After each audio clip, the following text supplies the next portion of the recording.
Istanbul, 1623. The Ottoman Empire was the envy of the world. Its domes pierced the sky, its armies bent continents. Its sultans ruled from thrones carved in pearl and guarded by silence. From Vienna to Cairo, one name inspired awe and fear. Devleti Aliye-i Osmaniye, the sublime Ottoman state. To the outside, it was a marvel. To the inside, it was a machine that prized control above all, control over territory, control over trade, control over people, and sometimes control over the body. The heart of that machine was the palace, and the heart of the palace was the harem. But not the one you're thinking of, not the glittering rooms filled with silken women, not the tales of odalisques and jealous queens, not the perfumed myths sold in foreign markets. There was another side. Western travelers spoke of it only in whispers. Priests refused to record it. Ambassadors hinted, then fell silent. They said there were boys, soft-voiced, white-skinned, sharp-boned boys, not warriors, not princes, not servants. Something else, something unnamed. They came from far provinces, Albania, Circassia, Georgia. They entered the palace in silence. They learned to walk without sound, to bow without question, and to smile only when asked. They were not prisoners. They were not free. They were gifts. And in the empire's most sacred chambers, gifts did not speak. They obeyed. They disappeared. They were replaced. The empire did not call this cruelty. It called it tradition. The harem was not a home. It was a system with rules and rituals and rotations. When a sultan died, the women changed, the guards changed, even the air changed. The new ruler would purge the old order, not out of rage, but out of rhythm. And in that rhythm, sometimes, things were broken that could never be named, and lives were erased that had never been written down. Welcome to the Ottoman Empire, where beauty was not meant to be preserved, only used, then replaced, where silence was not a sign of peace, but a mark of power. I hope you're ready for the story I'm about to tell. It is not a tale of heroes, only of one boy and a purge that history chose to forget. If you've ever wondered how many were allowed to exist, only so they could be erased, then stay, subscribe, and tell us where you're watching from. Because tonight, we pass through the velvet curtain into the last place you'd ever want to grow up. They called it the inner court, but it was really a system of velvet and obedience, glass and gold. It had no gates because no one who entered was meant to leave. At its center stood the Topkapi Palace, a place of exquisite geometry, where domes rose like prayers and silence walked barefoot. The empire it housed ruled half the known world, but here, behind its tightest doors, nothing moved without design, especially not the boys. They were not the soldiers celebrated in epics, nor the scholars whose names were written in mosque tiles. They did not appear in records. They were chosen precisely because they could be forgotten. Selected at the borders of empire, from the Christian villages of Albania, the hill clans of Georgia, the snow-covered provinces of Circassia, and brought in under silence. They arrived by boat or caravan covered in silk, not for warmth, but to dull the shock. Most of them had no idea where they were. That, too, was intentional. The Ottomans had mastered the art of acquisition. They did not only conquer land, they conquered beauty. The Devshirme system, originally designed to recruit boys into elite military service, was easily bent. Some boys were redirected, not to the Janissaries, but to the Sultan's private court. They were not trained to fight, but to serve, not taught strategy, but stillness. They were assigned to the Enderun, the palace school, and from there filtered discreetly into the harem's most hidden wing. There the rituals began. The boys were stripped of their names and assigned new ones, often borrowed from Persian poetry or faded glories. They were forbidden to speak their native tongues. Their hair was shaved not as punishment, but as purification. Their bodies were bathed in rose water and civet. Their hands were softened with honey. They were instructed in music, posture, and eye contact, how long to hold it and when to drop it. They were taught to walk in silence, kneel with precision, and answer to the bell, not the voice. A voice meant you were being spoken to. A bell meant you were being used. This was not punishment. It was presentation. Their daily routines were orchestrated to the minute. Morning prayers, scenting, stretching, repetition of lines they did not understand. Their diet was carefully managed to delay puberty. Their sleep was monitored. They were discouraged from forming bonds with each other. Even their moments of kindness were watched. The goal was not discipline, it was dependability. The empire did not want loyalty. It wanted predictability. The perfect boy was not the one who obeyed. It was the one who had forgotten what it meant to disobey. And yet, no one ever said what they were truly training for. The eunuchs, black-robed, hollow-eyed, delivered instructions, but never explanations. The tutors praised their posture, but never told them why it mattered. The attendants brushed their hair, fixed their collars, and measured their ankles, all without revealing the end. Every corridor was lined with mirrors, but none of them showed the future. That, too, was part of the design. Western travelers sometimes caught glimpses of this world, a whisper here, a rumor there. One French ambassador wrote of a procession where a line of boys passed, each paler than the next, each more symmetrical, as if grown in mirrors. He thought it poetic. He didn't ask where they were going. The truth is, no one did. Because within the Ottoman system, certain things were understood without being said. Everyone knew the girls in the harem belonged to the Sultan. What few admitted, even to themselves, was that sometimes the boys did too.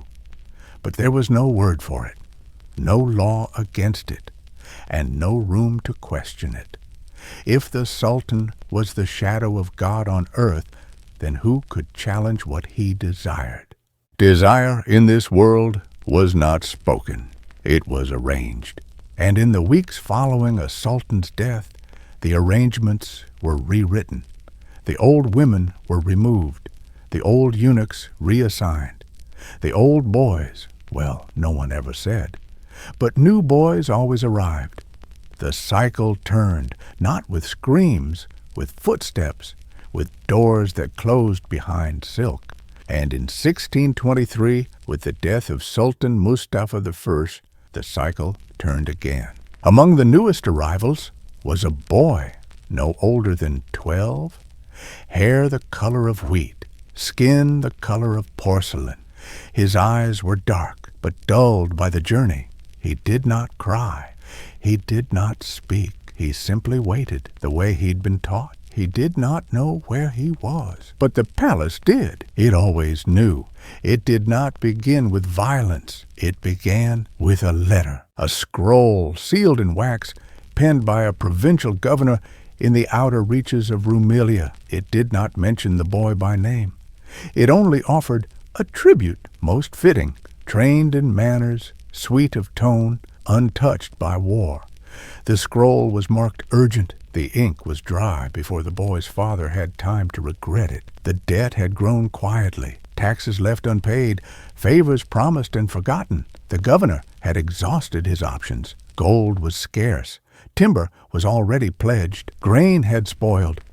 But he had one thing left, a son, one who was beautiful, obedient, and most importantly, not yet useful. He was told it was an honor, that the palace was a paradise, that he would rise high, maybe become a page, maybe even serve in the kitchens, where pearls were ground into sugar and fish swam on silver trays. No one told him about the bells. No one told him about the silence. The journey to Istanbul took 13 days. He was accompanied by a cousin, a eunuch in training. They traveled under escort, not in chains, but in silence. The boy wore fresh linen. He was bathed twice a day. His skin was dusted with crushed rose petals. A tiny gold ring was hung from his neck, not as decoration, but as declaration. This one has been chosen. He did not speak the language of the men who escorted him. They did not speak to him. At night, they lit no fires. In the mornings, they whispered prayers. The boy never asked what for. When they arrived at the gates of Topkapi Palace, he was led not through the main entrance, but around the side, past gardens no one saw, down corridors no one mapped. He was not asked for his name. He was not told what to do. A hand touched his back. A voice said, "This way." He followed. That was the last time he saw the sun. He was placed in a chamber with no windows. A tiled room with a low ceiling and a copper basin. A robe lay folded beside it, white with blue trim. A brush, a vial of oil, a scroll that he could not read. Each item had a purpose. The oil was for his face, the robe for ceremony.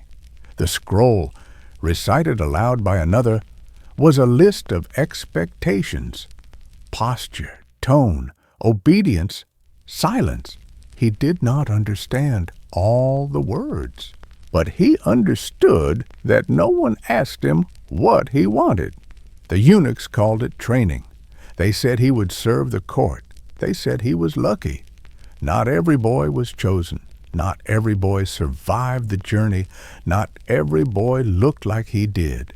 He was taught how to sit without creasing his robe, how to bow without shifting his feet, how to pour tea without spilling, how to walk without sound. His meals were timed, his fingers were measured, his voice was never raised. No one heard him, not with hands. But there were other kinds of erasure. His native tongue was forbidden. When he tried to hum a melody from home, he was told it was vulgar. When he asked for his father, the eunuch laughed. "You are the son of the palace now," he said, "and the palace has many sons." That night his hair was cut, not shaved, styled. The front trimmed to show his eyes, the back curled with pins. He did not recognize himself in the copper mirror. He was given a new name, a Persian word meaning graceful wind. No one told him what it meant. No one used it kindly. The first ceremony came quickly, a private dinner, no guests, only a few old ministers, and a prince seated on cushions. The boy was told to stand in the corner, hold a fan, and not blink. When he faltered, a eunuch pressed his shoulder, steady but not cruel. "Smile," the man whispered. The prince never looked at him. But when the dinner ended, the prince asked that he return the next night. That was how the assignments began. Quiet, without warning, without permission. Each room had a new expectation, each gaze a new demand. The boy did not speak. He did not ask. He listened. He learned to be still, to be pleasing, to be no one. And one morning, before he was summoned again, he awoke to find his robe replaced. This one was gold, and inside it a ring, not on his neck, but for his finger. That afternoon he was escorted not by eunuchs, but by guards. Not down the servants' path, but through the corridor of the favorites. He passed rooms he'd never seen, doors that opened for no one, until one did. Inside, there was only silk, and a chair, and someone waiting. The boy hesitated. A voice said, "You belong to the palace now." He stepped forward. He did not understand why his food changed. The rice was softer. The broth was lighter. The portions were smaller. When he reached for more, a hand gently blocked his bowl. "It's better this way," said the eunuch. "Less weight, more grace." His baths grew longer, the oils stronger. They soaked him in ambergris and clove. They brushed his teeth with crushed pearls. They scrubbed behind his ears until the skin turned pink. He was told to sleep on his side, always the left. "It shapes the waist," the attendant explained. His feet were measured daily. So were his arms. So was his neck. A doctor came every 3 days. He asked no questions, only wrote numbers. Sometimes he drew blood. Once he fed the boy a syrup that made his limbs tremble for hours. "It keeps the voice light," said the doctor, not unkindly. The boy did not protest. He had forgotten how. His reflection changed. His face became a canvas. His movements choreographed. Every gesture rehearsed, refined, repeated. He was taught how to lower his eyes without appearing afraid, how to smile without creasing his lips, how to place a cup exactly 12 fingers from the mat edge. He was not allowed to sweat. Every morning he inhaled smoke from burning herbs to stabilize his scent. Every night his face was pressed with cooled rosewater stones to guard his beauty against sleep. He was told not to laugh, not because it was rude, but because it revealed his teeth. Then came the body regimen. His thighs were wrapped in tight cloth to preserve symmetry. His shoulders were massaged to discourage growth. His arms were bound during sleep to correct posture. He was not sick. He was being sculpted. There was no celebration, no cruelty, only precision. One day he was taken to the blue chamber. It had no windows, only a floor of marble, a silver basin, a low bench, and 3 men. They did not introduce themselves. They did not speak to him directly. One held a scroll, one held a knife, the third held his hand. He was not told what the procedure would be, only that it was imperial protocol. He had no memory of the pain, only of the sound, a bowl hitting stone, and the silence that followed. When he awoke, he was not alone. A black-robed eunuch sat nearby, watching. "You are one of us now," he said. The boy did not reply. He did not cry, only turned his face to the wall. Recovery was not gentle, but it was quiet. No screams, no visitors, only water and routine. He was not permitted to walk for 5 days, then only short steps, then only with guidance. His voice rose without him noticing. His hips thinned. His eyes deepened. The mirrors were uncovered again. He was expected to admire what he saw. He didn't. After the 15th day, he was summoned not to serve, but to perform a poetry recital. A sultan's nephew, newly arrived, had asked for something delicate. The boy was dressed in gold, his face powdered pale, his lashes brushed with soot, his wrists scented. He recited Hafiz from memory. He moved like a shadow. He bowed without breathing. No one clapped, but the sultan's nephew said, "This one is perfect." That word followed him. Perfect. It appeared in reports, in whispers. on scrolls he would never read. Perfect posture, perfect silence, perfect compliance. He was not called a servant, not a concubine, not a slave, only the perfect one. And so his name disappeared. He was not the first. There had been others. Some lasted a year, some a season, some a single night. When they were gone, their rooms were cleaned, their clothes redistributed, their names reassigned.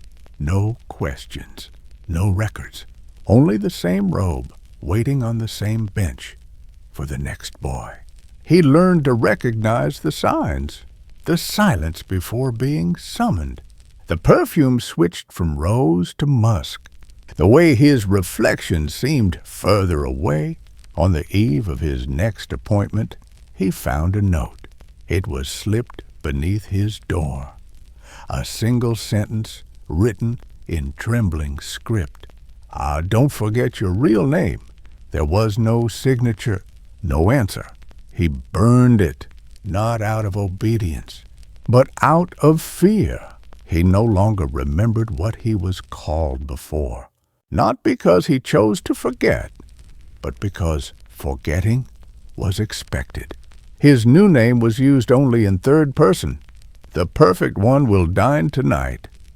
He is to accompany the guests. Dress him in white.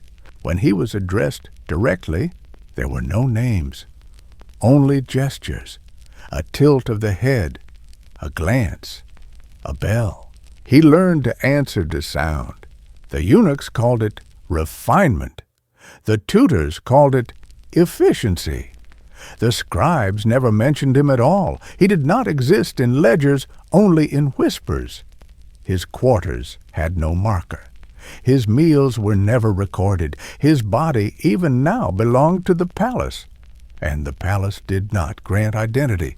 It curated image. He was no longer allowed to speak any tongue but Ottoman Turkish.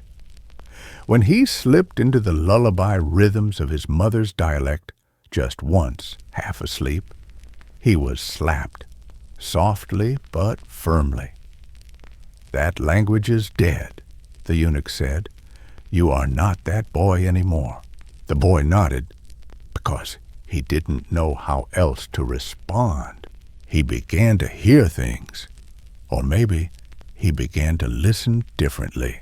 Every rustle of silk was a warning, every closed door a decision, every silence a message. He learned to move before being summoned, to kneel before being seen, to disappear, not physically, but emotionally. There were other boys, sometimes older, sometimes younger. They rarely spoke, not out of fear, but because no one had taught them how. Once, in a courtyard under fig trees, one tried to smile at him. The next day, that boy was gone. The smile was not punished, it was corrected. He no longer dreamed, or rather, he no longer remembered dreaming. Sleep was not rest, it was rehearsal. His posture, even in sleep, was observed. A wrinkle in his robe was noted. A cough was recorded. His body was no longer a vessel. It was an exhibit. He was praised for being constant. He wasn't sure what that meant. Only that constancy seemed to mean absence. No moods, no questions, no change. The Sultan never spoke to him, not directly. But once, at a private banquet, the boy was placed behind a lattice screen, dressed in pale blue, lit by candlelight. He was not told to speak, only to be seen. For 3 hours he stood still, like porcelain, like something crafted, like something expensive. When the Sultan left, a rose was left in his hand. No note, only the gesture. It meant he had pleased, or it meant he had passed. He couldn't tell the difference. That night, he looked at himself in the copper mirror. He touched the edge of his jaw. The angle was sharper than before. He opened his mouth. The teeth were even, the lips still. He stared into his eyes and saw no movement. He whispered the name he was born with, and nothing inside him stirred. He began to narrate his own life in third person. He woke before dawn. He did not speak during meals. He sat straight. He wore white. This made things easier. He was not disobeying. He was narrating. He was not in pain. He was observing. He was not breaking. He was becoming useful. The final test came without announcement. A visiting dignitary from Persia requested a display of Ottoman elegance. 3 boys were selected. They were told to dance, not in public, not on stage, in a private marble chamber, where the only audience was power itself. They danced in silence, no music, only breath. When the boy finished, no one applauded, but a record was made, a single word written beside his name, or where his name should have been, retain. He was no longer hidden. He was not introduced, not named, not announced, but he was present, always present. At receptions for foreign envoys, he stood near the pillars, perfectly still, dressed in pale lilac, eyes lowered, hands crossed. Not quite servant, not quite decoration, a silhouette of poise. At private banquets for the Sultan's council, he poured rose water over the vizier's hands. He folded napkins with ritual care. He refilled goblets no one drank from. He was told nothing. He was told everything, in gestures, in silence, in the way the eunuchs tightened his collar just a little higher when the Grand Mufti attended, in the way his sleeves were loosened ever so slightly when Persian diplomats were near. He did not perform. He existed, and that was enough.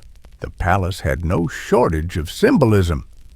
Everything had a meaning, the architecture, the spices, the angle of a bow, and in that world of symbols, he became another, a body as metaphor, a child-shaped emblem of discipline, proof that the empire could take something raw, foreign, unformed, and make it flawless.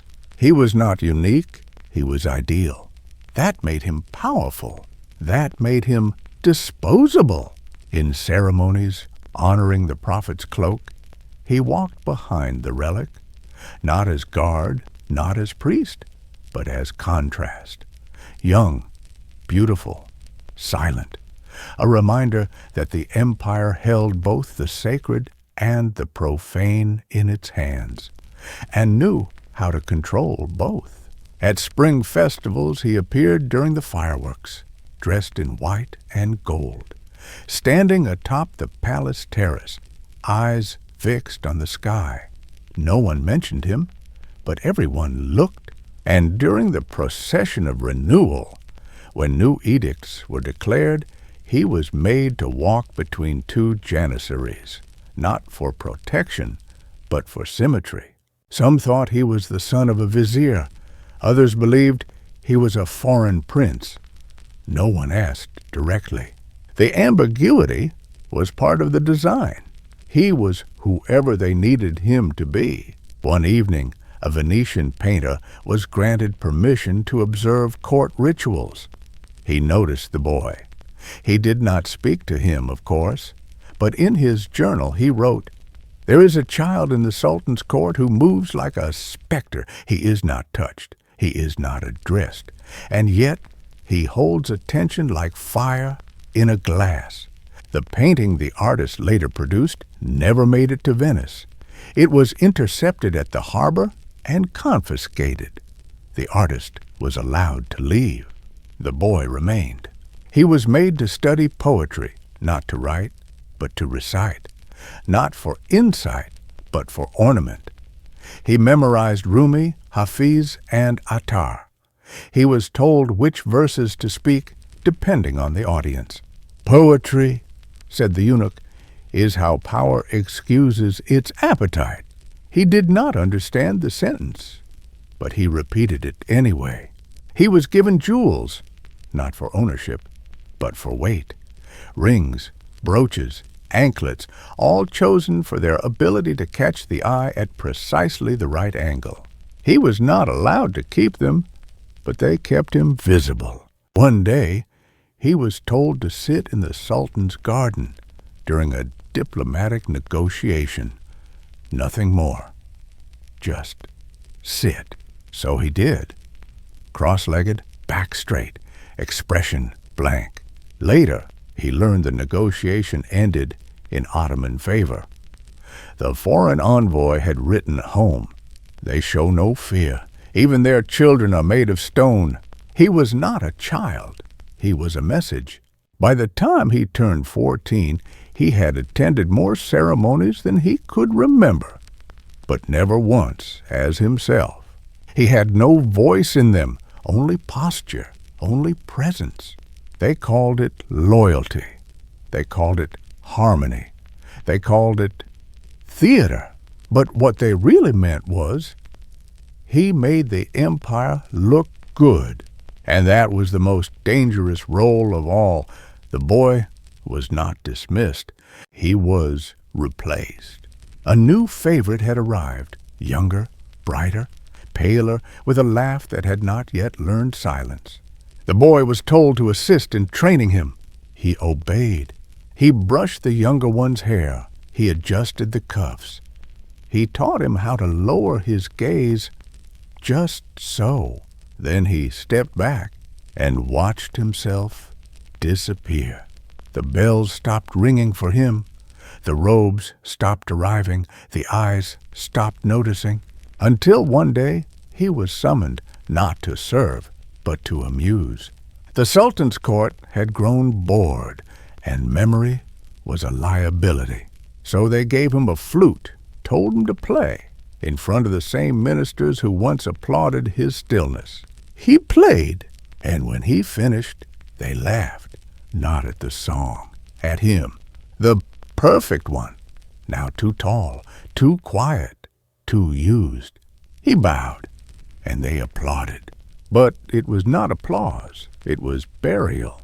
That night, his quarters were emptied, not by force, by absence. The next morning, another boy wore his shoes. He did not die. That alone made him dangerous. No one ordered his execution. No one asked him to leave. He was simply not summoned again. Years passed. He was moved to a smaller chamber, then to the kitchens, then to the laundry wing, where mirrors did not exist. He kept his silence. He kept his posture, even when no one was watching. By then, no one remembered his name. Not the courtiers, not the eunuchs, not even the records. But he remembered everything. The robe, the flute, the boy who smiled at him once and vanished. He never spoke of what he had seen, because no one would have believed him, and because deep down he knew he wasn't supposed to have survived. Centuries later, tourists walk the palace halls. They admire the tiles. They count the domes. They speak of queens, wars, victories, but not of boys, not of silence, not of what beauty once cost. So, if you're watching this now, if you've made it this far, then remember him, because he was never meant to be remembered, and that is exactly why we must.